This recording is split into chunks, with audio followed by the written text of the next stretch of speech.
ছেলে মাধ্যমিক পরীক্ষার্থী, পরীক্ষার শেষে দেখা করে বাড়ি ফেরার পথে পাঁশকুড়াতে মর্মান্তিক পথ দুর্ঘটনায় মৃত্যু হলো মায়ের। স্কুটিতে করে তমলুকের দিক থেকে পাঁশকুড়ার দিকে যাওয়ার সময় চাপাডালির অদূরেই পথ দুর্ঘটনার কবলে পড়ে সূর্য সামন্ত এবং তার স্ত্রী পারমিতা সামন্ত। সূত্রের খবর, ওই দম্পতি তমলুকের দিক থেকে পাঁশকুড়া আসার সময় চাপাডালির অদূরে পেছনের দিক থেকে আসা ঘাটাল পাঁশকুড়া বাসের সাথে সংঘর্ষে পড়ে যায় বাইকটি এবং দম্পতির মাথায় হেলমেট থাকলেও ব্যাপক রক্তক্ষরণ হয়। এই দুর্ঘটনায় আহত সূর্য সামন্ত এবং তার স্ত্রী পারমিতা সামন্তকে স্থানীয়রা উদ্ধার করে ঘটনাস্থল থেকে নিয়ে আসে।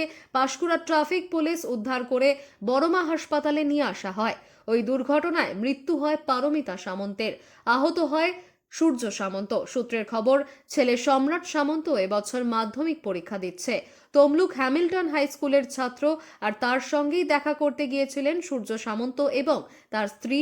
আর বাড়ি পাঁশকুড়ার মহৎপুরে ফেরার সময় দুর্ঘটনার কবলে পড়ে মৃত্যু হয় স্ত্রী পারমিতা সামন্তের। এই ঘটনায় ঘাতক বাসটিকে আটক করে পাঁশকুড়া থানার পুলিশ। এলাকায় শোকের ছায়া।